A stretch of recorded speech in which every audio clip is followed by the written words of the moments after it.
Welcome to the Barbados Today News Brief for Wednesday, October the 23rd, 2013. Here are some of the main stories in this publication. The governor of the Central Bank of Barbados told the country today he was not basing his confidence in a restored growth in the economy on the government, but on the people and private enterprise. That's our big story, which can be found on page 3.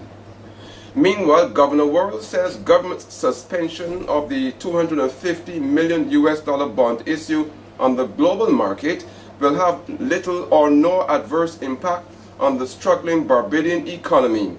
The full story on pages 4 and 5. The government of Barbados, meanwhile, has secured a loan of just over $2 million from the Barbados-based Caribbean Development Bank to undertake a series of road improvement studies. See page 3 for much more. The Frontier Road Administration has again assured public servants that a reduction or layoff of workers will be a last resort after all other avenues have been explored. Pick up the rest of this story on pages 6 and 7. CARICOM Ambassador Robert Borry Morris thinks that the recent Caribbean Court of Justice ruling against Barbados teaches regional governments that the conference agreements are not in an empty space. Read what else Ambassador Morris has to say on this controversial issue on our back page. And today was to be Pride Day at the Lester Vaughan Secondary School. Instead, students and staff were thrown into shock and mourning when they learned of the death of their principal, Diana Wilson.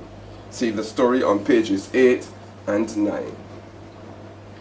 In the Caribbean arena now, Trinidad and Tobago's Prime Minister Kamla Prasad Besesar says there will be no negotiations with the Independent Liberal Party to gain control of the Chaguanas Borough Corporation.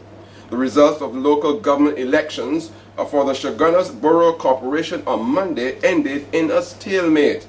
Dig deeper into this unfolding story on pages 28 and 29. In news-making headlines around the globe now, the Vatican has suspended a senior German church leader, dubbed the Bishop of Bling by the media, over his alleged lavish spending. The bishop is reported to have spent Barbados, get this, $84 million on his residence. Check out what other things he did with the money on pages 30 and 31. In sports, England's women cricketers have knocked their New Zealand counterparts out of the Tri-Nation T20 series in Barbados and will therefore face the West Indies in the grand final on Saturday at Kensington Oval. Read the rest on page 45. And finally, the West Indies Cricket Board will offer 60 players returner contracts in January. The details are on pages 48 and 49. And this has been the Barbados Today News Brief. On behalf of my videographer and video editor Gregory Walren and Emmanuel Joseph, see you next time.